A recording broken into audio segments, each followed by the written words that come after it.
नमस्कार, जम्मू संवाद देख रहे हैं आप और मैं हूं ललित खजूरिया। 5 साल और इन 5 सालों में एक राजनीतिक पार्टी, उसकी मुखिया, वो पहली बार एलजी मनोज सिन्हा के साथ मुलाकात करती है। इन 5 सालों में हमने नहीं देखा कि पीडीपी की अध्यक्षा और जम्मू कश्मीर की पूर्व मुख्यमंत्री रही महबूबा मुफ्ती जी ने कभी एलजी साहब से मुलाकात की हो। लेकिन आज उन्होंने इन 5 सालों में पहली मर्तबा मुलाकात की। यानी कोई तो मजबूरी रही होगी जो बता रही है कि हां, मुलाकात करना बेहद जरूरी है। और ये मुलाकात क्या मायने रखती है, क्योंकि क्योंकि जनता पूछेगी कि आखिर इन 5 सालों में इतना कुछ हुआ, तब आपने एलजी साहब से मुलाकात क्यों नहीं की। बेरोजगारी बढ़ गई, आतंकवाद यहां पर देखने को मिला, बाहरी राज्यों से आए लोगों ने टेंडर ले लिए, माइनिंग जो थी वो महंगी हो गई, लेकिन महबूबा मुफ्ती जी खामोश रही। लेकिन अब ये मुलाकात जो है वो राजनीतिक गलियारों में चर्चा का एक मुद्दा बन गया है कि इन 5 सालों में क्या हालात सही थे। इसी पर बातचीत करने के लिए मेरे सहयोगी नरेश शर्मा मेरे साथ हैं। इनसे हम बातचीत करेंगे और समझने की कोशिश करेंगे, क्योंकि महबूबा मुफ्ती ने बकायदा इस मुलाकात में जिन जिन मुद्दों का जिक्र किया है वो इनके चुनावों का एजेंडा भी रहा है। किस तरह से देखते हैं आप? ललित 5 साल पहली मुलाकात। बिल्कुल बिल्कुल जैसा कि आप एक 5 साल का अरसा काफी लंबा अरसा होता है और ये मुलाकात करना महबूबा मुफ्ती के लिए इसलिए भी जरूरी था लेफ्टिनेंट गवर्नर मनोज सिन्हा के साथ, क्योंकि महबूबा मुफ्ती खुद बातचीत की वकालत करती रही हैं कि कोई भी मसला हो हम उसे बातचीत से हल करना है, हम उसे मुज़ाकरात करनी है और जो भी बात से ही सब कुछ होगा। जो भी इश्यूज है बातचीत से वो हल होने चाहिए, क्योंकि वो पाकिस्तान के साथ भी वो बातचीत की वकालत करती रही हैं। और कल ही जैसे परसों उनका बयान आया कि जम्मू कश्मीर को शांति का एक पुल की तरह इसको इस्तेमाल किया जाना चाहिए, दोस्ती का पुल इसे बनाना चाहिए भारत और पाकिस्तान दोनों देशों को। तो ऐसे में जाहिर सी बात है कि उनको भी बातचीत पहले करनी जरूरी है। 5 साल लगे हाँ। इनको पुल बनाने में। ठीक है, पाकिस्तान की तो ये करती रहती है, हिमायती हैं कि जम्मू कश्मीर में शांति तब तक बहाल नहीं हो सकती जब तक हम पाकिस्तान के साथ बातचीत नहीं करेंगे। लेकिन आप अपने घर में ही इस बातचीत से इतना दूर है कि आपको ये समझने में 5 साल लग गए। बिल्कुल बिल्कुल, देखिए यही मैं कह रहा हूँ बार बार कि उनको इतना एक लंबा अरसा, मुझे याद नहीं ललित जी की पिछली बार उन्होंने एलजी से कब मुलाकात की हो, कोई कोई ऐसा कोई सार्वजनिक कोई फंक्शन हो तो मुझे याद नहीं है। लेकिन औपचारिक तौर पर वो लेफ्टिनेंट गवर्नर मनोज सिन्हा के साथ मुलाकात करने के लिए जाती हैं, तो मुझे लगता है कि ऐसा शायद पहली बार है। मुझे याद नहीं आ रहा कोई ऐसा किसी फंक्शन हो जहाँ कोई जिसमें और भी दूसरे लीडर आए, जम्मू कश्मीर के आए हो तो वो भी गई हो, या मुझे याद नहीं। लेकिन जो फॉर्मली एक मीटिंग, आपको क्या, मुझे लगता है जनता को भी नहीं याद हो तो हमें भी नहीं याद होगा। फॉर्मली जो एक मीटिंग होती है कि आप उनसे टाइम लेके, लेफ्टिनेंट गवर्नर से टाइम लेकर उनसे मुलाकात करने के लिए जा रहे हैं, तो मुझे लगता है ये पहली बार होगा जैसा आप कह रहे हैं। और दूसरा जो मुद्दे उन्होंने इस मीटिंग के दौरान उठाए हैं, पंडितों की वो काफी सम्मान पूर्वक बिल्कुल उनकी बिल्कुल वो घर वापसी हो, वो काफी महत्वपूर्ण जो है। युवा जेलों में बंद है उनको रिहा किया जाए। ललित जी, सबसे बड़ा मुद्दा उन्होंने कश्मीरी पंडित का उठाया है, कश्मीरी पंडितों की घर वापसी। उन्होंने कहा कि कश्मीरी मुसलमानों के ऊपर जो दाग लगा हुआ है उस दाग को धोना है, उस दाग को हटाना है, और इसलिए जो कश्मीरी पंडित हैं उनकी घर वापसी जो है एक सम्मानजनक तरीके से, एक इंक्लूसिव तरीके से होनी चाहिए, ताकि कश्मीरी मुसलमानों पर जो एक दाग लगा है उसे हटाया जाए। यानी कि कश्मीरी जो पंडितों का मसला, आपको पता है कि जम्मू कश्मीर को लेकर, या फिर एक जब भी जम्मू कश्मीर की बात होती है तो ये मुद्दा जो है एक काफी अहम होता है कश्मीरी पंडितों का। केंद्र में भी अगर सरकार जिसकी भी हो, कोई भी सियासी पार्टी की हो, वो यही दावा करती है कि हम कश्मीरी पंडितों की घर वापसी के लिए हम कोई योजना बनाएंगे या घर वापसी उनकी करवाएंगे। तो जाहिर सी बात है महबूबा मुफ्ती सत्ता में भी रही है, तब वो घर वापसी नहीं करवा पाई कश्मीरी पंडितों की, और अब जब वो विपक्ष में है तो जाहिर सी बात है कि इस मुद्दे को वो उठाएंगी, और उन्होंने इस मुद्दे को बखूबी उठाया। और इसके अलावा उन्होंने अमरनाथ यात्रा को लेकर ये मांग की है कि जो स्थानीय लोग हैं उनको इस यात्रा का हिस्सा बनाया जाए, चाहे वो काम करने वाले हों या फिर दूसरी जो कोई काम हो, उसमें इनको डाला जाए, इसमें इनको भी लगाया जाए, ताकि ये शांति का एक संदेश दिया जाए और भाईचारे का एक मैसेज जो है पूरे देश में दिया जाए। क्योंकि अमरनाथ यात्रा जो है वो एक चुनौती होती है जम्मू कश्मीर में। सरकार चाहे कोई भी हो जम्मू कश्मीर की, चाहे लेफ्टिनेंट गवर्नर का ही क्यों शासन क्यों ना रहा हो, अमरनाथ यात्रा क्योंकि पूरे देश के जो श्रद्धालु हैं अलग अलग हिस्सों से वो बाबा अमरनाथ जी के दर्शन करने के लिए वो आते हैं।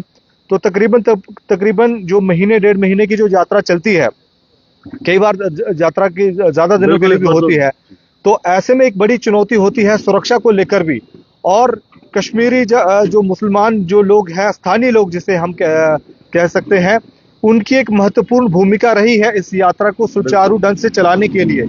ये किसी से छुपी हुई बात नहीं है और ये इसे कहने का मतलब क्योंकि नहीं, आपको एक लगता है कि ये जो कह रही है कि स्थानीय लोगों को शामिल किया जाए ताकि भाईचारे का एक संदेश जो वहां पे लिया मतलब एक जाएगा कि ये जो पहलगाम अटैक हुआ है हाँ। और धर्म के नाम पर मतलब लोगों का धर्म पूछ कर जो हत्या की गई, अब उसको कहीं ना कहीं को लग रहा है कि इससे जो है एक नेगेटिव मैसेज गया है। देखो पहलगाम अब ये है कि इसको मतलब भाईचारा जो है बिल्कुल ज्यादा हो। पहलगाम आतंकी हमले में जिस तरीके से जो हमारे जो पर्यटक थे उनकी हत्या की गई, और जैसा कि एक मीडिया में ये काफी प्रचारित भी हुआ कि भैया धर्म पूछकर मारा गया, और दूसरी बात ये सामने आई कि लोकल सपोर्ट के बिना आतंकवादी इतने बड़े हमले को अंजाम नहीं दे सकते थे।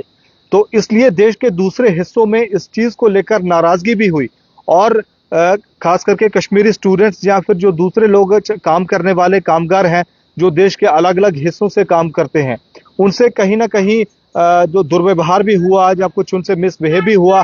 देश के कुछ हिस्सों में ऐसी खबरें भी आई, और पीडीपी प्रमुख महबूबा मुफ्ती या फिर नेशनल कॉन्फ्रेंस की तरफ से इस मुद्दे को बखूबी उठाया गया और राष्ट्रीय मंच पर कि जो कश्मीरी लोग हैं देश के अलग अलग हिस्सों में जो काम कर रहे हैं, जहाँ फिर स्टूडेंट्स हैं जो हॉस्टल्स में रहते हैं, उनको मुश्किलात का सामना करना पड़ा है पहलगाम आतंकी हमले के बाद में। और लोगों में भी जाहिर सी बात है, जब इतना बड़ा आतंकी हमला होता है तो लोगों में गुस्सा भी होता है, लोगों में गम भी होता है। तो जाहिर सी बात है जब लोगों को ये जो प्रतिक्रिया होती है वो स्वाभाविक होती है कि हाँ जी रिटायर किया, इन्होंने ये किया तो हम ये करेंगे, चलो ठीक है। लेकिन ये मुलाकात आपको लगता है कि अब पीडीपी भी ये समझ रही है? एक चीज और छूट गई इसमें ललित जी। चौथा जो मुद्दा महबूबा मुफ्ती ने उठाया वो था नौजवानों की रिहाई का। महबूबा मुफ्ती ने ये कहा कि जो माइनर्स केसेस हैं, जो छोटे मोटे मामले हैं, उन मामलों में जो नौजवान जेलों में बंद हैं उनको ईद से पहले उनको रिहा करके एक संदेश दिया जाए। यानी कि महबूबा मुफ्ती पहले भी इस ये मांग करती रही हैं, और एक बार उन्होंने फिर से इस मांग को दोहराया है कि जो नौजवान हैं, चाहे वो पत्थरबाजी के मामले जेलों में बंद है, उनके जेलों के मामले, चाहे वो पत्थरबाजी ये मैं वही कह रहा हूँ, ये तो इनको सारे वो रह गए, ये वो एजेंडे हैं जो चुनावों के दौरान थे। लेकिन इन 5 सालों में ये मुलाकात जो है, आपको लग रहा है कि महबूबा मुफ्ती को भी लगा कि जो शिकस्त का उन्हें सामना करना पड़ा वो यही करना पड़ा कि आपने कभी भी लोगों के मुद्दों को एलजी तक नहीं पहुंचाया चुनावों से पहले। अब भले ही असेंबली लग रही हो और जनता जो है वो दूर होती गई। बिल्कुल, देखिए ललित जी, हमने देखा कि असेंबली इलेक्शन में भी और लोकसभा इलेक्शन में भी पीडीपी कुछ खास नहीं कर पाई। पीडीपी ने अपनी तरफ से पूरा जोर लगाया है, लेकिन कहीं ना कहीं लोगों का गुस्सा पीडीपी को लेकर था। इसलिए बिजबहाड़ा की अगर बात करें तो वो पीडीपी का किसी जमाने में गढ़ माना जाता था। इल्तिजा मुफ्ती वहां से चुनाव हार गई, और यानी कि पहला उनका चुनाव था। वो सियासी पारी अपने जो गढ़ था उनका वहां से वो शुरू करना चाहती थी, लेकिन वो नहीं कर पाई। इसके अलावा और भी नहीं, यही था ना कि लोगों के मुद्दों को टीवी पे कैमरे के सामने तो एड्रेस किया गया, बिल्कुल प्रोटेस्ट किया गया या सरकारों को कोसा भी गया, लेकिन ये है कि उन लोगों के मुद्दों को लेकर कभी भी एलजी के पास नहीं गए। देखो जाहिर सी बात है ललित जी, पिछले अगर 5 सालों की अगर बात करें तो उन्होंने करना था ना। जाहिर सी बात है कि जम्मू कश्मीर में अगर बात करें तो एलजी या फिर पहले गवर्नर थे यहाँ पर, तो वही एक सरकार थी, सरकार तो वही थी ना। तो जाहिर सी बात है जो सरकार में होगा, चाहे लेफ्टिनेंट गवर्नर जी का प्रशासन हो या फिर गवर्नर का शासन हो, तो वो जम्मू कश्मीर का एडमिनिस्ट्रेशन उस समय देख रहे थे, तो उन्हीं को ये तमाम जो मसले थे वो हल करने हैं। जो आम लोगों से जुड़े हुए जो लोकल एडमिनिस्ट्रेटिव जो इश्यूज होते हैं, जाहिर सी बात है वो लेफ्टिनेंट गवर्नर को ही वो एड्रेस करने हैं। और इतने सालों का जो गैप आपने रखा, एक दूरी बनाए रखी, जम्मू कश्मीर का जो राजभवन था उससे आपने दूरी बना के रखी, आप पॉलिटिकल मंचों पर आप सवाल उठाते रहे, राजनीतिक बयान आप देते रहे, लेकिन जो लोगों से जुड़े हुए मुद्दे थे वो आप उनसे दूर रहे। और यही चीज है कि पीडीपी को सियासी तौर पर काफी नुकसान का सामना करना पड़ा। लोकसभा इलेक्शन में हमने देखा और असेंबली इलेक्शन में भी हमने देखा, जो पार्टी सत्ता में रह गई है वो सिकुड़ कर देर आए दुरुस्त है, ये हाँ, कह सकते हैं। बिल्कुल बिल्कुल, देर आए दुरुस्त आए, और मुद्दे वही उठाए जा रहे हैं लगातार। और अब उन्हें ऐसा लग भी रहा है कि जिस तरह से उनके छोड़े मतलब पार्टी को छोड़ने वाले जो पूर्व विधायक या नेता जो पार्टी को बीच मझधार में छोड़ कर गए थे वो वापसी कर रहे हैं। बिल्कुल तो बिल्कुल, शायद इनको ये एहसास हो रहा है कि अब पार्टी को मजबूत किया जाए और अब ये वक्त है, क्योंकि उस समय जब पार्टी खत्म हो रही हो या छोड़ के जाए फिर अपने मुद्दे सुलझाए या लोगों के मुद्दे सुलझाए, शायद ये भी रहा होगा। देखिए सियासी तौर पर आप लोगों मायूसी हो के जाती है। सियासी तौर पर आप लोगों के मुद्दे तभी उठा पाते हैं जब आप में पॉलिटिकल पावर भी हो। आप भले ही विपक्ष में हो लेकिन आपके पास नंबर्स हो, जो असेंबली में भी आपकी आवाज, लोगों की आवाज बने। असेंबली में भी आपके पास नंबर्स नहीं है, और आपकी जो पार्टी है वो उसके जो तमाम बड़े नेता थे, जब जो फाउंडर मेंबर भी रहे हैं पीडीपी के, वो पार्टी छोड़कर चले गए हैं। तो घर वापसी का जो अभियान है वो पीडीपी की तरफ से चलाया जा रहा है। दो पूर्व विधायक पीडीपी के, उन्होंने वापसी की है। एक डीडीसी मेंबर है पीडीपी के, उन्होंने भी वापसी की है।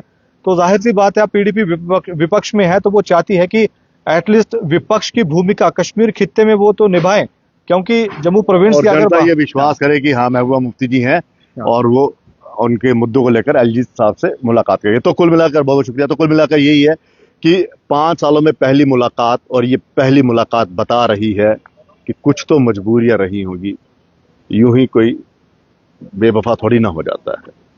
और शायद इनको ये लग रहा था कि मैं ये मुद्दे टीवी चैनल्स पर या सड़कों पर या फिर सरकार को कोस कर करूंगी।